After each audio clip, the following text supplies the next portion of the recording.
My mind is absolutely bulletproof, solid as a rock. I believe so much in myself and I have a bulletproof mind, and when I go out there I know what I'm able to do, and I do it good. I'm unbeatable.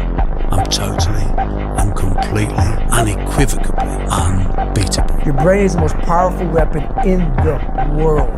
You visualize a few things, not even during the game, but during the period that you go to the stadium to warm up, before the game, during the game. And it's fun. It's fun, to be honest, and I like to do it. Once you put away your phones and your computers and all that shit we have nowadays, yeah, that's great. We're up to date, but your brain is the only thing you have when you're going through depression, when you're going through hard times, when you're going through death, real life shit. You can't Google that shit, man. You're alone. You're alone. You may have a shrink you're going to, you may have a best friend you're going to, but there's 24 hours in a day when you're alone in this brain. And your brain is talking to you in all kind of ways. And it wants to control you and pull you in these different pockets. If you can't control your own brain and your brain controls you, you're fucked. You got to tell your brain where you want to go and how you want to go and how you want to get there. You got to control it. If not, it's over. Every day, because I have a vision, I have my confidence, and I believe in myself. People call it arrogant, I call it confidence. Ignorant people call it arrogant, intelligent people call it confidence. Even sometimes I speak with my friends and I tell them, I say, listen, today in the game we're gonna have a penalty. I felt the day of the game that they're gonna give a penalty and something will happen in the game. I felt, so I go more prepared, because if you visualize before, you will be more prepared for that moment. What existed for me was, okay, man, how am I gonna fucking make this work? And all I knew back then was hard work. The only way anything gets accomplished. That's all I heard back in those days. You gotta work hard. You gotta work hard. I'm not getting I can't get this paragraph. I can't remember what the fuck's in this paragraph to pass this test to get in the military. Read again. Still not getting it. Read again. But if you're not getting it, write it out. And that's how I started learning. Okay, well, I gotta write out every fucking thing I do. And then write it out again. And write it out again. And guess what happened? I got it. I can't swim. I'm negative buoyant. Go back again. Can't swim. Go back again. Go back again.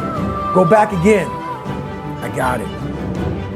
I realized if I keep going back and going back and going back until the shit just comes, your mind will say, fuck, okay, we're gonna figure it out. You'll find a way. Because he is not going to stop.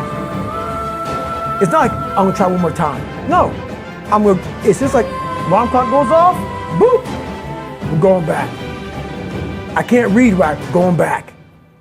I gave myself no way out, and my mind realized that. They said, okay, we're gonna adapt and overcome now. I am number one.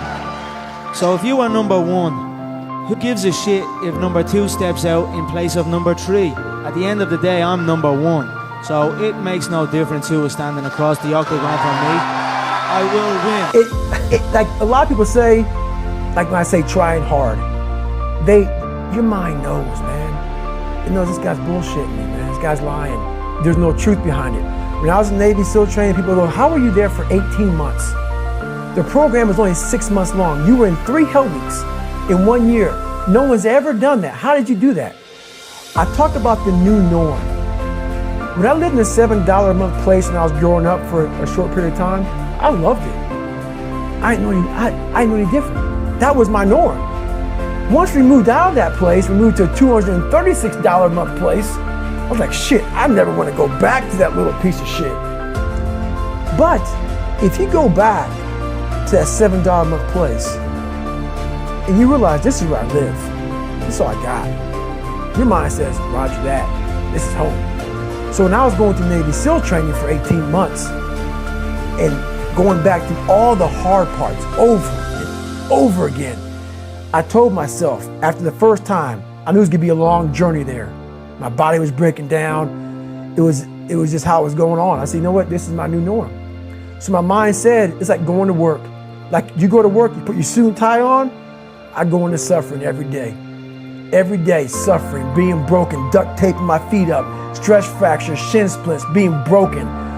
This is my new norm. And your mind says, if we're not broken, this ain't normal.